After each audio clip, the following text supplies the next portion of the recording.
TV channel ప్రేక్షక దేవుళ్లకు కొండ శ్రీనివాస్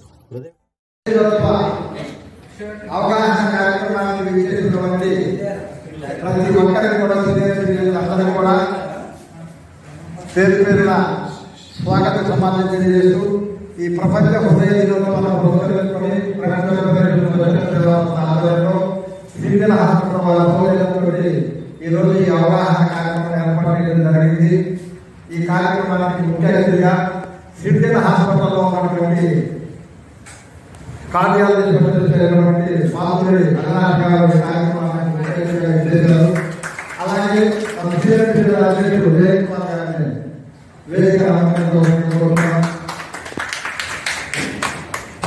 మరొకసారి ఈ కార్యక్రమానికి విచ్చేసినటువంటి అందరికీ సోదరి అందరికీ పెద్దలకు ప్రతి ఒక్కరు కూడా సాధారణ స్వాగతం తెలియజేస్తూ ఈ కార్యక్రమం యొక్క ముఖ్య ఉద్దేశం ప్రపంచవ్యాప్తంగా సంవత్సరానికి 1.50 లక్షల మంది హృదయ సంబంధిత వ్యాధులతోటి మరణాలు సంభవిస్తున్నాయి.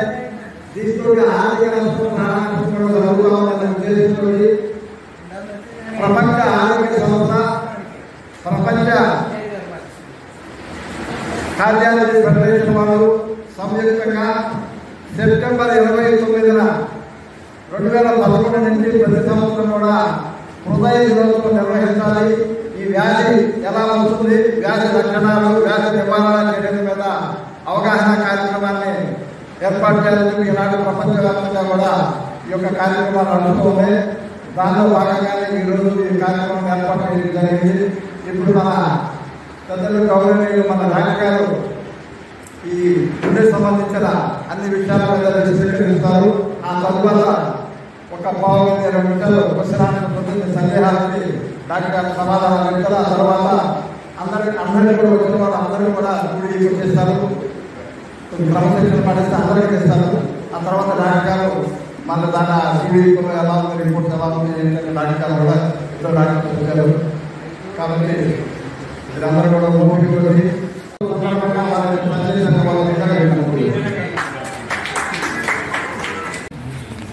నా గురించి చెప్తే నేను డాక్టర్ అవినాష్ అండి, cardiologist, MBBS, MD, DM.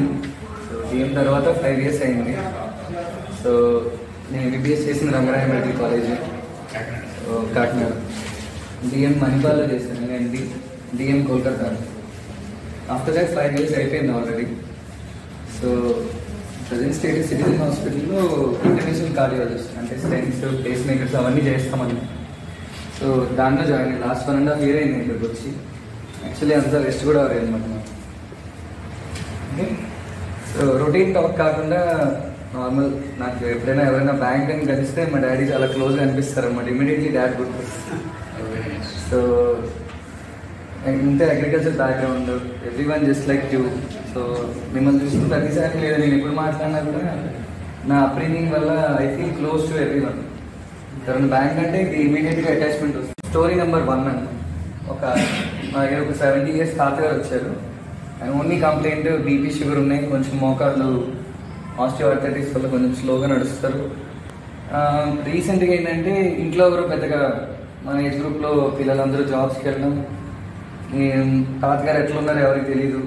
To be Frank, ఆయన నడుస్తున్నారు, రూమ్కి వెళ్తున్నారు, బాత్రూమ్కి వెళ్తున్నారు, వస్తున్నారు. బట్ ఓవరాల్ ఏంటంటే ఎవ్రీ ఇయర్ ఈ స్లోయింగ్ డౌన్ అనమాట. సంవత్సరానికి స్లో. కొడుకేమో పాపం బిజీగా ఉన్నారు, మనవాళ్ళేమో ఎవరి పనాలు చేసుకుంటున్నారు. మనవరాలు మాత్రం నోటీస్ చేస్తుంది అనమాట, తాతగారు లాస్ట్ ఇయర్ కానీ ఇప్పుడు స్లో అయ్యారు. మరి ఎట్లా తెలుస్తుంది స్టోరీ. సో దెన్ షీ అండర్స్టూడ్కి ఒకసారి మనం తీసుకెళ్దాం. ఎవరైనా తీసుకొచ్చేది మనవాళ్ళే కదా, కొడుకులు ఎవరు తీసుకురారు, సారీ ఏమనుకో, తీసుకొస్తే మంచిది. సో వాళ్ళు తీసుకొచ్చినప్పుడు ఎగ్జామిన్ చేస్తాం. సో ఫస్ట్ నేను యాజ్ ఎ డాక్టర్ నేను ఏం చూస్తానంటే అన్బయాస్డ్గా చూడాలి. ఫస్ట్ ఆఫ్ ఆల్ మిమ్మల్ని చూసేసి మిమ్మల్ని డిసైడ్ చేయడానికి లేదు. ఫస్ట్ ఆఫ్ ఆల్ మనం రూల్ అవుట్ చేయాలి, మీకు మెడికల్ ప్రాబ్లం ఉందా లేదా. ఊరికే ఈవిడికి నీరసం వస్తుంది, లేకపోతే ఈవిడికి ఊరికి ఇలానే ఉంటుంది. ఫీమేల్స్ అయితే ఇంకా మరీ దారుణం. మగవాళ్ళ ముందే లేడీస్ డెసిషన్ కూడా చెప్పేస్తారు, ఇక్కడ ఫస్ట్ నుంచి ఆయాసం ఇలానే ఉంటుంది, ముందే టెన్షన్ పడుద్ది. అట్లాగా ఫస్ట్ ఆఫ్ ఆల్ మనం మెడికల్లీ ఫిట్ అవ్వాలి చూసుకోవాలి. ఎవరు ఏ ప్రాబ్లం ఉందో మనకు తెలియదు కదా. సో ఫస్ట్ థింగ్, సో వాళ్ళు తీసుకొచ్చినప్పుడు ఏమైందంటే మెయిన్ కంప్లైంట్ డాక్టర్ స్లో అయ్యారు, నడిచేటప్పుడు ఆయాసం వస్తుందని చెప్తారు. సో ప్రిలిమినరీ టెస్ట్ మనకి ఈసీజీ స్కాన్స్ ఇవి 2 ఉంటాయి. చేస్తే అందులో పర్టికులర్గా మనకు తెలిసింది ఏంటంటే ఏజ్ రిలేటెడ్ ప్రాబ్లమ్స్ అనేది ప్రతి వయసు పెరిగిన వెంటనే రావచ్చు. సో నాకు 8 years అయింది కదా, ఏ హార్ట్ ప్రాబ్లం రాదని గ్యారెంటీ లేదు. ఎట్లయితే క్యాట్రాక్ట్ వస్తుందో, బోన్స్ అరుగుతాయో, అట్లనే హార్ట్లో కాల్షియం డిపాజిట్ అవ్వడం అనేది కామన్ అన్నమాట. సో ఎవరు ఇమ్యూన్ కాదు. 70 దాటింది కదా అంటే అందరూ హెల్తీగా ఉండాలని గ్యారెంటీ లేదు. ఓకే, సో మనం రికగ్నైజ్ చేసిన ప్యాటర్న్ ఏంటంటే వాళ్ళు పర్టికులర్గా ఈసీజీ నార్మల్గా ఉన్నా కూడా ఆయనకి ఎక్కువలో ఒకటి తెలిసిందన్నమాట, దాన్ని కాల్షియం అంటారు. ఆ క్యాల్సిఫికేషన్ ఎక్కడంటే ఒక వాల్వ్ మీద ఉందన్నమాట.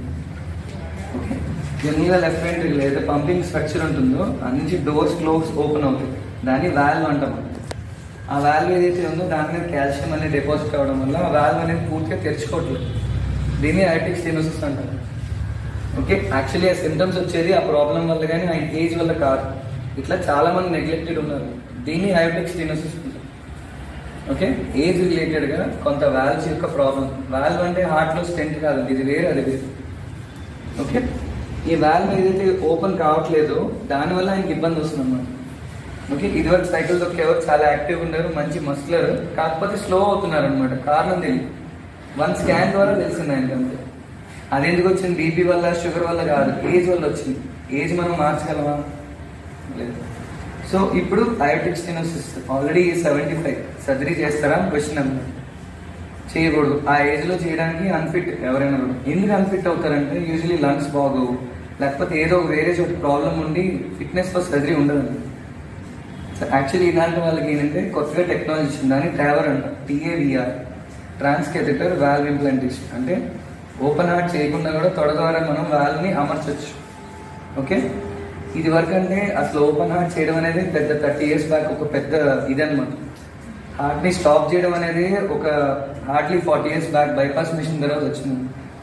ఇప్పుడు ఏం చేస్తారంటే హార్ట్ ఓపెన్ చేయకుండానే, అంటే చెస్ట్ ఓపెన్ చేయకుండానే మనం ఏమైనా వాల్వ్ పెట్టచ్చు. ఇది టోటల్ ఐడియా అండి. మొత్తం 4 వాల్వ్స్ ఉంటే 4 వాల్వ్స్కి ఇప్పుడు రిప్లేస్మెంట్ జరుగుతూ ఉంది. అంటే తొడ ద్వారానే చిన్న ట్యూబ్ నుంచి ఆ వాల్వ్ని పంపించి అక్కడ ఇన్ఫ్లేట్ చేస్తుంది. దీన్ని ట్యాబర్.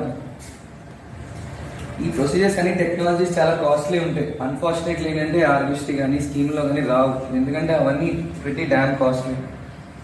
వాల్వ్ వచ్చినటువంటి ఓపెన్ హార్ట్ సర్జరీని ఇప్పుడు ఏంటంటే తొడ ద్వారా చేయడానికి ట్రై చేస్తాం. దీనిలో మైట్రా క్లిప్ అని, ట్రై క్లిప్ అని, అట్లా డిఫరెంట్ టెక్నాలజీస్ వచ్చాయి. టెక్నాలజీస్ ఎంత సొఫిస్టికేటెడ్ అంటే వాటి కాస్ట్ కూడా అంతే ఎక్కువ, వాటి పేటెంట్ కూడా ఎక్కువే. ఒకటే కంపెనీ రిలీజ్ చేస్తుంది అన్నమాట, అందుకని వాటి కాస్ట్ చాలా ఎక్కువ ఉంది. ఇవన్నీ 10 lakhs అబోవ్ ప్రొసీజర్స్. అన్ఫార్చునేట్లీ ఆ ఏజ్ గ్రూప్కి ఇన్సూరెన్సెస్ ఉండవు, అంత ఫైనాన్షియల్ సామర్థ్యం ఎంతవరకు ఉంటుందో తర్వాత డిసైడ్ అవ్వాలి కరెక్టా కాదు. ఓకే, దీన్ని ట్రాన్స్కెథెటర్ ఇంటర్వెన్షన్స్ అంటారు. అంటే తొడ ద్వారా మనం ఏమైనా వాల్వ్ని లోపల రిప్లేస్ చేయగలమనే టెక్నాలజీ. Story number 1.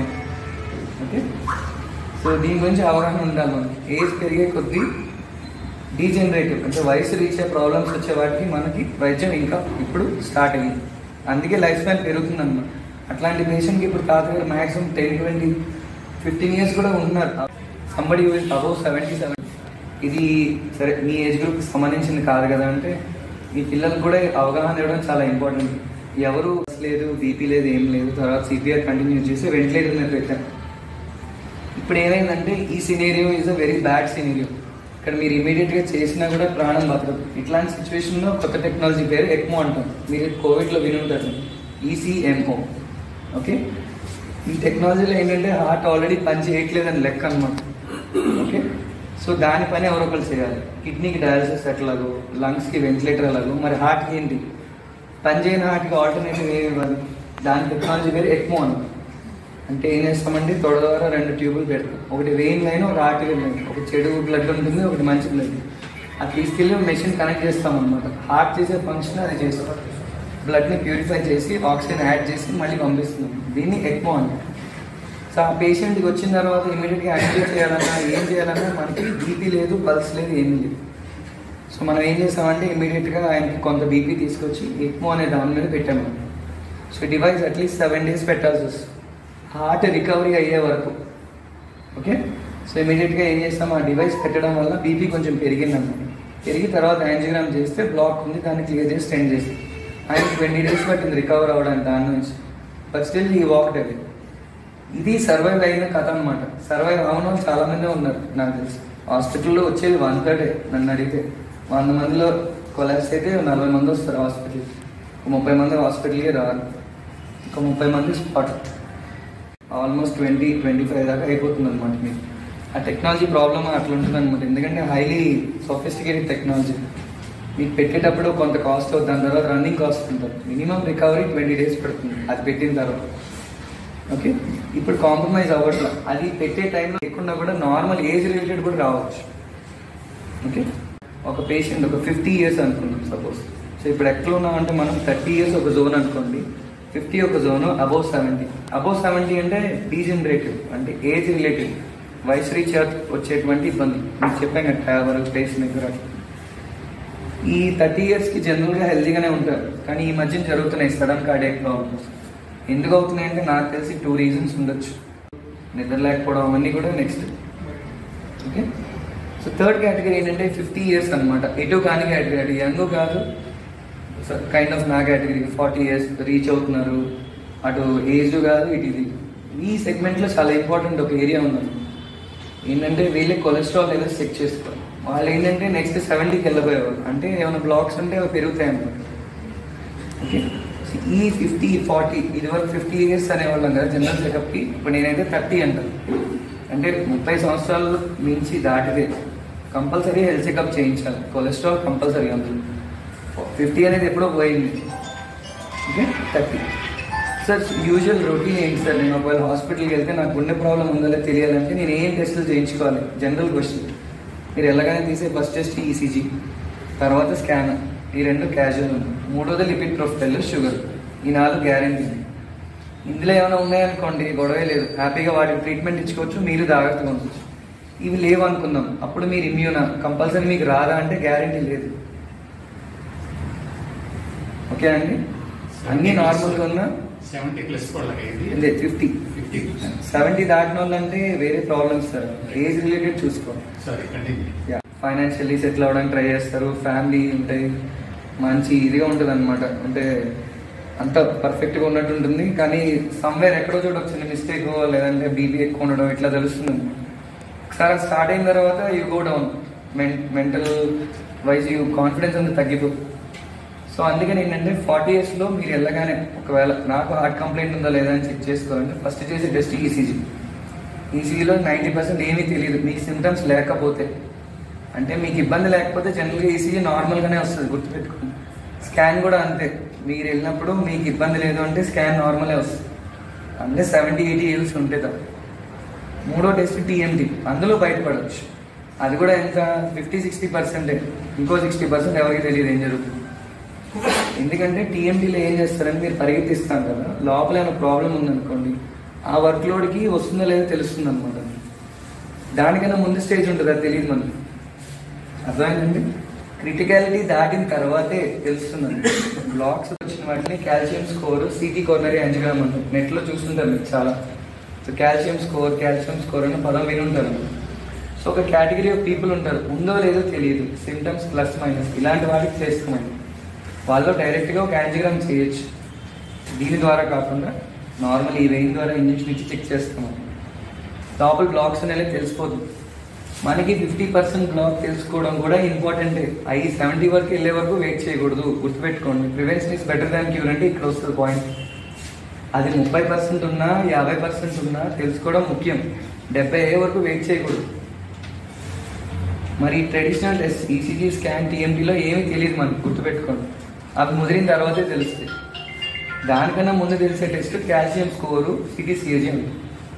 ఎవరిలో చేస్తామంటే సెలెక్టెడ్ పీపుల్లో, అందరిలో కాదు సార్.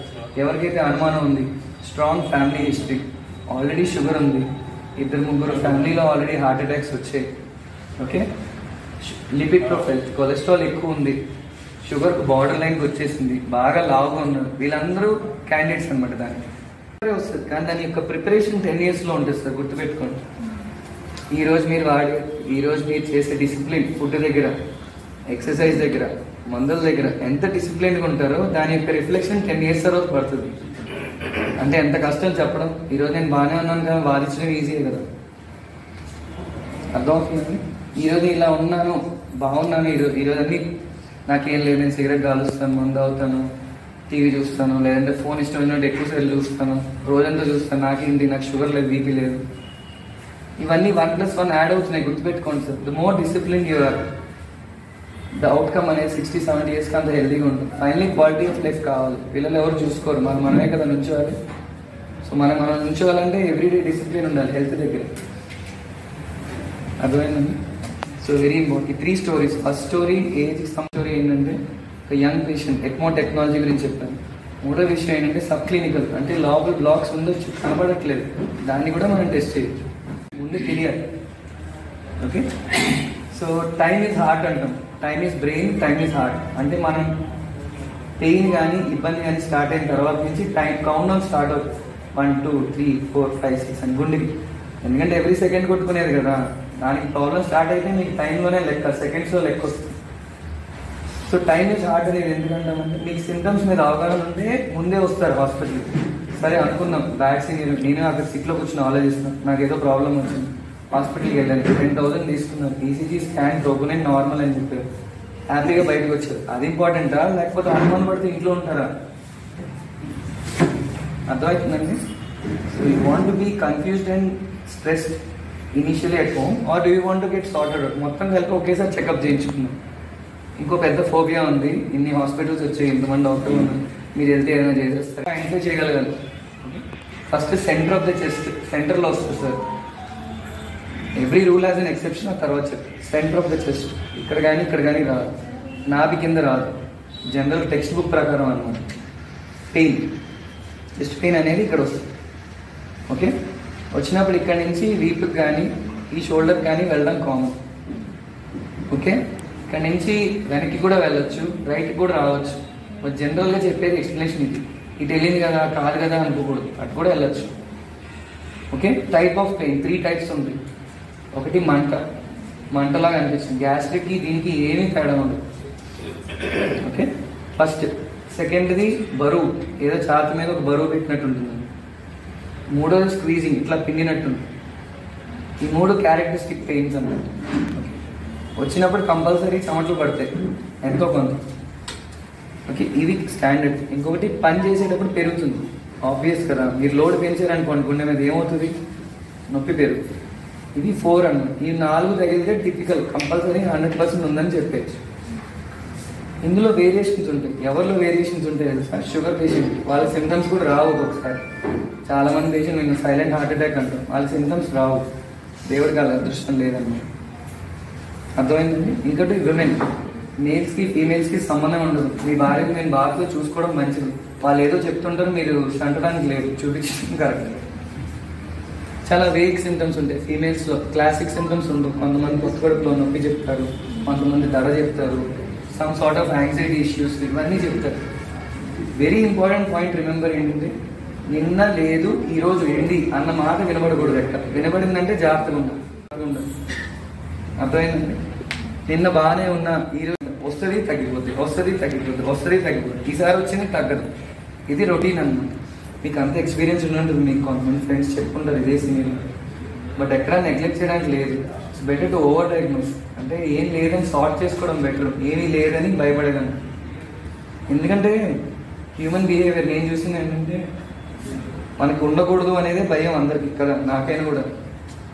కానీ ఒక్కసారి కానీ సిచ్యువేషన్ బ్యాడ్ అయింది అనుకో, మనకున్న ధైర్యం ఎవరు ఉండదు. అంటే సరే ఏది జరిగిద్దా చూద్దామనే ధైర్యం వచ్చేస్తుంది. అర్థమైంది? ఇది ఎక్కువసేపు ఉండకూడదు. ఏది మనకేం కాదు, మనకి ఇట్లా ఉండకూడదు, భార్య పిల్లలు మనకి ఏమైనా అయితే పరిస్థితి రాదు. అర్థమవుతుందండి? ఎనీథింగ్ న్యూ, గుర్తుపెట్టు, ఎనీథింగ్ న్యూ అంటే నిన్న లేదు ఈరోజు ఉంది అన్నది మాత్రం జాగ్రత్తగా ఉంటుంది. Something which starts suddenly. Okay, last bottom line ఏంటంటే సైలెంట్ కిల్లర్స్ అంటాను బేసిక్గా నా టెక్స్ట్ బుక్ ప్రకారం. ఒకటి హైపర్ టెన్షన్, రెండో హైపర్ లిపిడియం అంటే కొలెస్ట్రాల్ ఎక్కువ ఉండదు, మూడోది నిద్ర తక్కువ ఉండదు, నాలుగోది ఐదోది నేను యాడ్ చేసాను నాయిస్ పొల్యూషన్, ఐదోది ఫోన్ అన్నమాట. Okay, phone, cell phone. Silent killers అంటే ఏంటంటే లోపల జరుగుతుంది, మీకు సింటమ్స్ ఏం రావు. సో పేషెంట్ వస్తారు ర్యాండమ్గా, జనరల్ చెకప్ చేస్తాము, 180 BP అంటారు, నాకేం లేదు బాగానే ఉన్నా కానీ ఏం ఉండవు. 170, 180 ఒక్కోసారి సింటమ్స్ రావు. ఎందుకు?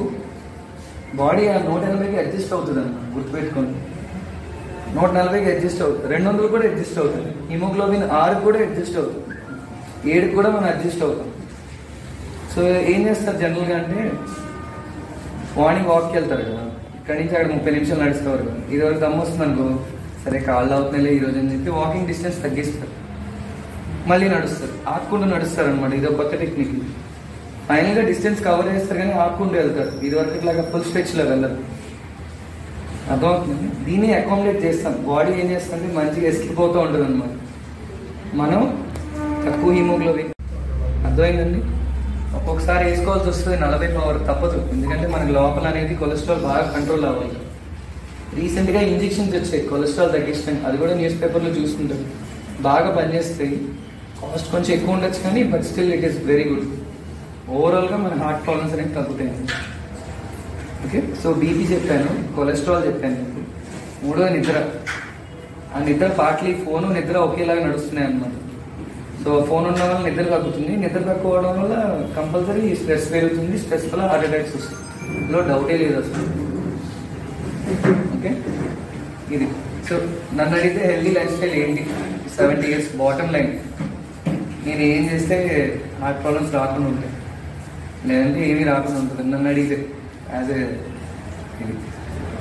So first most important point, smoke అయితే చేయకూడదండి. సింగిల్ సిగరెట్ అయినా 100 అయినా సంబంధం లేదు బాడీకి. 1 కాల్చినా 100 కాల్చినా ఒకటే. ఈరోజు చూసుకోండి, ఇలా ఎవరైనా స్మోకర్ సైలెంట్గా స్మోక్ చేసేవాళ్ళంటారు, మాకు చెప్పరు, వాళ్ళకి చెప్తున్నాను. 2 డ్రింక్లా 3 డ్రింక్లా అని, కానీ స్మోకింగ్ లిమిట్ లేదు. 1 స్మోక్ కొత్తగా వచ్చిందన్నమాట. స్మోకింగ్ ఆపేయమంటే వేరే ఈ సిగరెట్స్ వచ్చాయి, అది కాల్చున్నారు. ఏదైనా ఒకటి, అందులో ఉండేది నికోటినే, అది కూడా హార్ట్ వల్ల ప్రాబ్లమ్స్. ఓకే, ఈరోజు బయటికి వెళ్ళినప్పుడు ఎవరైనా మానేయాలనుకుంటే మానేయచ్చు స్మోకింగ్. నా మీటింగ్ తర్వాత ఒక స్మోకింగ్ ఆపగలిగితే హ్యాపీ ఉంటుంది. Things 30 ml 90 ml 30, 90 fine. 90 ఎక్కువ sir, 30, 60 okay. Daily sir, weekly వీక్కి 3 times తీసుకునే ఇబ్బంది. కానీ ప్రాబ్లం ఏంటంటే డ్రింక్కి హార్ట్కి డైరెక్ట్ లింక్ లేదు సార్, కానీ డ్రింక్ వల్ల కొలెస్ట్రాల్ లెవెల్స్ తేడా, మళ్ళీ దానివల్ల హార్ట్ ప్రాబ్లమ్ ఏదైనా అవుతుంది. సో కొంచెం తాగితే ఇన్ మోడరేషన్ నో ప్రాబ్లమ్స్. జనరల్గా ఎవరు కంప్లీట్గా నోడించారు, కానీ ఆల్రెడీ 2-3 స్టెంట్లు వేయించుకుని బైపాస్ అయ్యి కొలెస్ట్రాల్ మందులు వాడి అలాంటి వాళ్ళు డ్రింక్ చేస్తే నేనేం చేయలేను. అన్నీ తెలిసి డ్రింక్ చేయడం అంటే. ఓకే, ఫీమేల్కి మేల్కి సంబంధమే లేదు. సిమ్టమ్స్ అర్థమయ్యాయి కదండి. కానీ నేను చెప్పిన సిమ్టమ్స్ షుగర్ పేషెంట్లో ఫీమేల్స్లో వర్తించకపోవచ్చు, గుర్తుపెట్టుకోండి. Okay, so every rule has an exception. ఒక రూల్ అంటే దాని ఎక్సెప్షన్ ఈ 2. షుగర్ 3 ఉన్నాయి. షుగర్ వయసు 5 అంటే 70-80 years. సో ఒక పేషెంట్ తీసుకొస్తారు 70 ఏళ్ళ తాతగారిని, ఏమైనా తెలియదండి కొలెప్స్ ఉన్నారంట. ఆయన చెప్పరు, ఆయనకు అర్థం కాదు. ఆ ఏజ్ గ్రూప్లో ఏమీ ఎక్స్ప్రెస్ చేయరని మనం గమనించుకోవాలి. సో ఆయన చెస్ట్ పెయిన్ కూడా చెప్పరు, చాలాసార్లు పడిపోతారు, అదే heart attack. Okay, so females, age, sugar, ఈ ముగ్గుల్లో ఈ సింటమ్స్ ఉండకపోవచ్చు. కానీ మరి ఎలా తెలుస్తుంది సార్ అంటే, నిన్నటికి ఈ రోజుకి తేడా ఉందనుకో, ఒకసారి వెళ్ళి చూపించుకోవడం కరెక్ట్. క్వాలిటీ ఆఫ్ లైఫ్ అది దెబ్బతినకూడదు. ఒకసారి హార్ట్ అటాక్ వచ్చిన క్వాలిటీ ఆఫ్ లైఫ్ ఎంతైనా తగ్గుతుంది ఆయన. కాబట్టి వేరే జనరల్గా ఏంటంటే చాలా స్పీడ్ తగ్గిపోతుంది, అది మంచి పద్ధతి కాదు. ఫ్యామిలీ ఎర్నింగ్ ఇంత అవగాహన ఉంది, పక్కనే 10 నిమిషాల్లో హాస్పిటల్ పెట్టుకుని ఇక్కడ ఏదో రూమ్లో చెస్ట్ పెయిన్తో బాధపడడం అనేది కరెక్ట్ కాదు. ఇది కాకపోతే ఇంకో హాస్పిటల్కి వెళ్ళాం. మేము టెక్నాలజీ ఉంది, చేయడానికి రెడీగా ఉన్నారు జనాలు. పక్క వాళ్ళకి ఎవరైనా వస్తే అవగాహన తీసుకుని చాలామంది తీసుకొచ్చారు. ఇట్లా పక్క వాళ్ళు తీసుకురావడం వల్ల అవగాహన బతికేది. అరెస్ట్ అంటే హార్ట్ ఆగిపోతుంది, ఎందువల్ల అయినా కూడా. Next sudden cardiac death. 2 పదాలు. హార్ట్ అరెస్ట్ అయిన తర్వాత రివైవ్ అవ్వలేదు అంటే నిలిచిపోయిన హార్ట్ రీస్టార్ట్ అవ్వకపోతే దాన్ని డెత్ అని, దాన్ని సడన్ కార్డియాక్ డెత్ అని. సడన్ కార్డియాక్ అరెస్ట్ అనేది బ్రాడ్ టర్మ్, హార్ట్ అటాక్ కాదు. దేనివల్ల హార్ట్ నిలిచిపోయినా దాన్ని సడన్ కార్డియాక్ అరెస్ట్ అంటారు. దేనివల్ల ఆగిపోవచ్చు కదా, ఇప్పుడు ఇన్ఫెక్షన్ వల్ల ఆగొచ్చు, రోడ్ ట్రాఫిక్ యాక్సిడెంట్, బ్లీడింగ్ వల్ల ఆగొచ్చు. ఆగడాన్ని అరెస్ట్ అంటాము. హార్ట్ అటాక్ అంటే గుండెకి సంబంధించి గుండె రక్తంలో బ్లాక్ ఉండడం వల్ల వస్తే హార్ట్ అటాక్ అంట. అర్థమైందండి? అటాక్ వచ్చింది అంటే అర్థమైందంటే హార్ట్లో మధ్యలో కాపాడితే డెత్ అవుతుంది, సింపుల్. సో 75కి 35కి డిఫరెన్స్ ఏంటంటే కాల్షియం ఉంటుంది. సో స్టెంట్లు మనం ఎక్కడైతే ట్యూబ్లో పెడతామో అది మంచిగా ఇట్లా ఓపెన్ అవ్వాలి. అక్కడ కాల్షియం ఉందనుకోండి, మీ సిచ్యువేషన్ 94, 95 లాంటి స్టెంట్ వేసినప్పుడు ఏమైందంటే ఆ కాల్షియం వల్ల ఎంతో కొంత స్టెంట్ అనేది పూర్తిగా ఇట్లా రాదు, ఓపెన్ అవుతుంది సార్. కానీ మళ్ళీ జబ్బున దగ్గరే కదా మనం స్టెంట్ వేసింది. సో మళ్ళీ మళ్ళీ ఛాన్సెస్ ఉంటుంది సార్. ఒకటి గుర్తుపెట్టుకోండి సార్, జబ్బు స్టార్ట్ అయిన తర్వాత జబ్బు పెరుగుతూనే ఉంటుంది, వయసు పెరిగే కొద్ది ఏం చేసినా ఆగదు. స్పీడ్ తగ్గించవచ్చు వైద్యం ద్వారా. సో మీరు వైద్యం తీసుకుంటే 50 నుంచి 70కి వెళ్ళేవారు, వైద్యం తీసుకునేదా 60కి మళ్ళీ హార్ట్ అటాక్ వచ్చి సింపుల్. సో తత్వం ఉంటుంది సార్. బైపాస్ అయింది కాబట్టి మంచిదే, మీకు రిజల్ట్స్ ఎక్కువ ఉంటాయి బైపాస్. కాల్షియం వల్ల స్టెంట్స్ అనేవి సరిగ్గా నిలవు, రిథం రావచ్చు, లేదా అట్లనే కంటిన్యూస్గా పెయిన్ ఉండొచ్చు. ఆట దేవుడు అనమాట, ఆ 3 అవుట్కమ్స్ ఎవరో తెలియదు. సో మీరు అప్రైట్ చేసి immediately call for help. First off అంబులెన్స్లో వెంటిలేటర్ ఉండాలి, పక్కన పారామిలిటరీ స్టాఫ్ సార్. పెట్టచ్చు కానీ ఎంతవరకు రిలీఫ్ వస్తే తెలియదు. ఆ సార్ట్ రేట్ వేరే 2 టైప్స్ ఆఫ్ హార్ట్ అటాక్స్.